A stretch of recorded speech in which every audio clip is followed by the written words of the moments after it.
Welcome to the Jack Westin MCAT Podcast with your hosts, Michael Maleka and Molly Hudash. Hello, everyone, and welcome back to the Jack Westin MCAT Podcast with your hosts, Mike and Molly.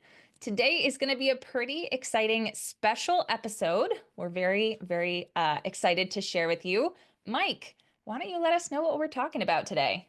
Thanks so much, Molly. I think this is something that a lot of the people who are kind of listening are kind of going through right now. Not only are we kind of going through the MCAT, trying to do our studying, following along with the episodes, but also there's so many aspects to kind of the pre-med lifestyle that I think a lot of times you and I, Molly, don't discuss all the time. But that's why we kind of really want to kind of bring in an expert in the pre-med lifestyle, somebody who knows students, who knows them really well. So I want to introduce our special guest today, Dr. Vasudevan, or Dr. V, a professor of biochemistry at Georgetown University and director of a master's program there that is kind of a very exciting new program. And so welcome, Dr. V, to the podcast. How's it going? Thank you so much for having me, Mike and Molly. It's a pleasure to be here. I am truly excited to share any information that might help any of the students out there listening to and, or worried about, their medical school journey or anything like that. Amazing. Yeah, I think, Dr. V, I've got a question for you, right? You, as somebody who's worked in the pre-med space, you've probably seen so many students kind of come through your doors. What do you think is the biggest challenge that students face in their pre-med journeys? When they're listening right now, what do you think are our students are struggling with right now? Yeah, that's a fantastic question, and I think about it all the time.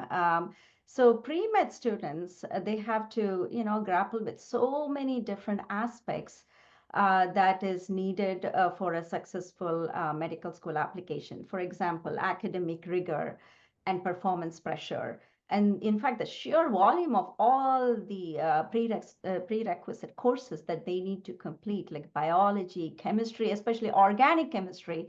The minute I say organic chemistry, everyone is like, oh my God, that's so hard. Yes. This is pretty much across the world, I believe, that organic chemistry gets everybody's eyes rolling. Physics, math, writing skill sets, psychology, sociology, there are so many demands. And all of these are actually difficult subjects to handle. And it also takes significant time and effort. In addition to all of this, it's not just the pre-med courses, but they also have to have other courses that they need to fulfill for their majors and minors. And in addition to that, and so that they get good GPAs and very competitive for their medical school application cycle. In addition to all of these coursework, they also need to do lots of extracurricular engagements, checking boxes, meaningful experiences like, shadowing experience, volunteering experience, service, research involvement, community, other community services, right? And also finding these opportunities within their four-year undergraduate experience in a specific university. And also that they need to show that they're doing all of this and it'll be, and these are truly meaningful to them. And also to show their interest and passion for service. And in addition to all of this, they also have to master and prep for MCATs. And thanks to Jack Westin, and I've found you guys to be one of the best and amazing. And I've heard from so many different students how successful they have actually been through your program and rigorous curriculum for us. So thanks for that. But the students have to be actually ready to be even able to take the MCAT. So they need to have certain knowledge of chemistry, certain knowledge of physics. And so it takes them a couple of years even to finish all of these prerequisite courses so that they're ready to even take the MCATs.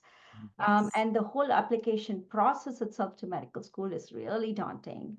And also all of this will also take a personal toll on them, emotional, personal toll on them.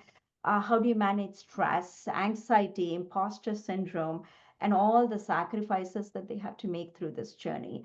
And also on top of all of this is a financial burden, the cost of application to medical schools, the cost of MCAT preps, the cost for, all of these different aspects. So to figure all of this out and come out of undergrad with a high GPA and becoming a very competitive student to medical schools is really daunting. And so I think that it is a lot to go through. But those all of you who are in pre-med, I'm really amazed at how you do it, and I know that most of you do and do very well as well. And of course, lack of mentorship as well through the undergraduate years. I'm seeing more and more that students lack, and I don't blame the institutions because there are too many students to take care of. So in Yeah. essence, the pre-med journey, I think, is more a marathon and not a sprint. So it demands a lot of resilience, perseverance, strong time management skill sets, and robust support system. Even I have not figured out how to manage my time at this stage of the game. So time management is really, really a big skill set to have, and I really wish I was better at that. So it is crucial for students to prioritize their well-being alongside their academic and extracurricular pursuits. And navigating all of this can sometimes be extremely challenging. Yeah. Um, so I think that hopefully sums up, the pre-med challenges that most students are facing. Yeah, I feel like you just so beautifully and succinctly described the experience of every single one of our Oh my listeners, goodness. I mean, right? I It's remember even being there too. I was like, you oh my so goodness. you so hit the nail on the head with Yeah. the overwhelm, Hmm. right? Like not only do I have to deal with getting my undergraduate degree and there's all that coursework, O-Chem, physics, biochem, bio, gen chem, all of this, psych, soc. Not only do you have to deal with that, you Hmm. also have to have all of those extracurriculars. You have to have shadowing, you have to have volunteer, you have to, do research, you have to do all these other things while you're doing undergrad. And then you also have to do the MCAT. You also have to, build up your resume in different ways. There's so many different things you need to pay attention to when you're working on your application. And ultimately, everyone shares the same goal of becoming a doctor, but the path to get there, and again, Mike and I, we could speak from experience, and you can as well, right? You just feel so scattered. Like, That's how am I supposed to be in 12 places at once? Like, in order to get into medical school, I need all of these different boxes checked. that's right. How am I supposed to do this? That's And I right. feel like a lot of students get lost in that, right? That's right. You can't find a path forward. I know you really work on the front lines with this. Um, I want to know, right, for this feeling of overwhelm, why is this the biggest challenge that students are going to be facing? Yeah, so this is one of those biggest challenges, and I think, of course, I have mentored and graduated over, lots of students have been in this field for, in at Georgetown for more than a decade or so. And I've seen, and now I am experiencing this firsthand because my own daughter is a second year student who's on pre-med track. So I'm able to experience it more closely than I've ever had. So I think the problem is it's a pre-med resume race, so to speak, Yeah. and students often feel pressured to participate in so many different activities because they wanted to add a line in the CV because that's what we are telling them that the application requires, Hmm. and to be competitive in this field, right? So, and so sometimes what happens is this is a problem, in my opinion, because losing sight of the genuine passion and impact that each one of this Hmm. can have. So it's running from one class to another, taking extra credits, extra going for running from one lab to another, not even realizing how does this all tie in together at the end of 4 years for Hmm. most of them, and maintaining a high GPA, right? So it's like it's like a Herculean task, in my Hmm. opinion. These are little kids. I mean, I'm from where I am. Everyone, they're all little kids. So it's like, at that age to manage so many things is really daunting, Hmm. and it is a problem. The problem because of all of this is the constant need to check boxes is leaving them feeling lost. It's Hmm. like, oh my God, I am not able to get volunteering hours. I'm not getting, and so at the end of Hmm. the day, it also impacts their mental state. And some of them are like, okay, you know what? I can't do this anymore. I'm going to give up. And then that has a ripple effect on so many different aspects. Yeah. And also, due to lack of mentorship and guidance, they end up feeling, oh my God, I have 4 years and I'm not good enough for this, or I can't do this anymore. Not realizing that every one of them is wonderful, and every one of them has the ability within themselves to reach where they want to do. It is just actually taking a step back. And at the end of the day, everyone wants to be a physician, and that's fantastic. And we really do need more physicians. But at the end, you need to make sure that you have the right knowledge and your foundation is really strong coming out of undergrad so that you are a good physician at the end of the day. So, giving into this race is just not for everyone, and it's not even needed for them to do this.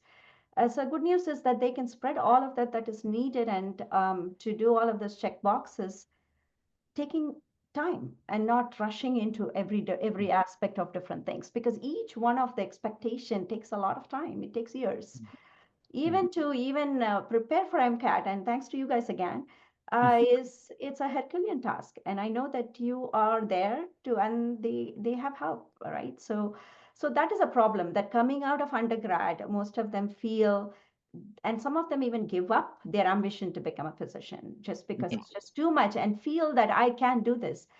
But the good news is, every one of you out there who always wants to be a physician can be. You just have to seek the right avenues for doing this. I'm not sure if I answered that.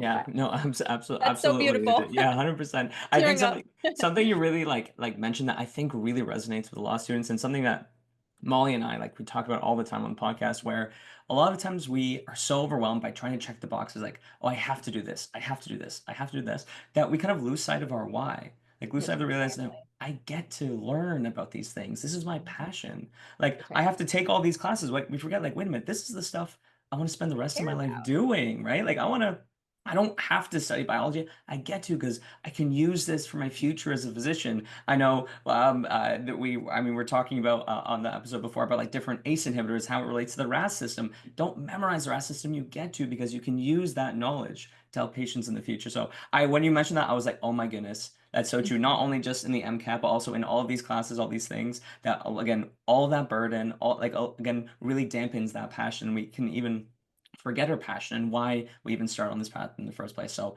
I just want 100%. to add one more thing, if I may. Of So course. I think that since I'm experiencing with my own, within my own family, right? So sometimes students, this is the time they discover themselves and figure out what they're interested in, because there is so much pressure to finish all of these coursework and finish with high GPA.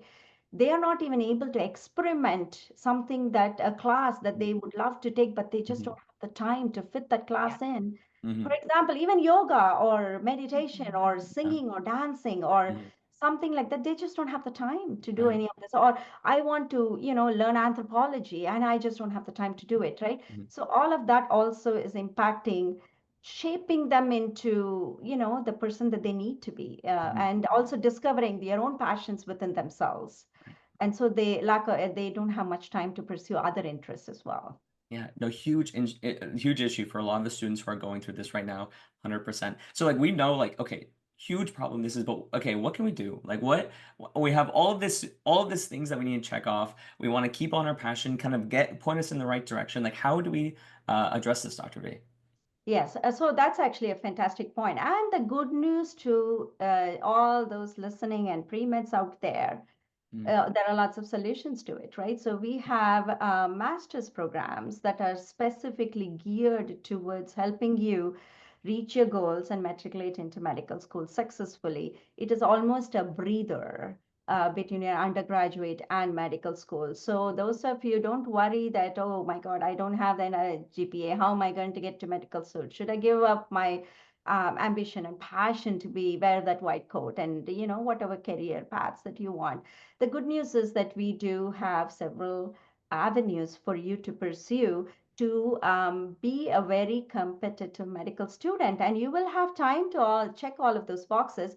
And I know that we say that it's overwhelming and all that, but medical schools have come up with all of this list because they've seen with experience that you need all of this to be a good physician. So I think the checklist is still fine, but then you can take your own time to do it. and you can pursue a master's program where you can actually demonstrate to the admission committee so many different aspects of it. And I'm going to tell you one of the master's programs that I direct, which is the master's program in systems medicine at Georgetown University. You're all like rolling your eyes and you're like, oh my God, what is systems medicine? I've never Mhm. even heard of such a thing. Mhm. So over the last decade or so, I'm sure all of you have witnessed there's so much of data that is coming with the sequencing of the Human Genome Project. I'm sure all of you have read that in your undergrad biology of what it is. So that just long story short, it means that we know every single gene that's there in our human body. And so what? That means it's good news that you can figure out what are the causes of diseases, how do we understand the mechanisms of diseases, and all of those things. So, before I actually give you a formal definition of systems medicine, I'm just going to give you some examples that you can actually relate to in your own lives. Especially, we just came out of the pandemic. I don't even want to talk about it because I don't even want us to go back there. So, for example, right, two people go to a restaurant to have a nice dinner, and suddenly one of them actually ends up starts throwing up after the dinner or because of food poisoning.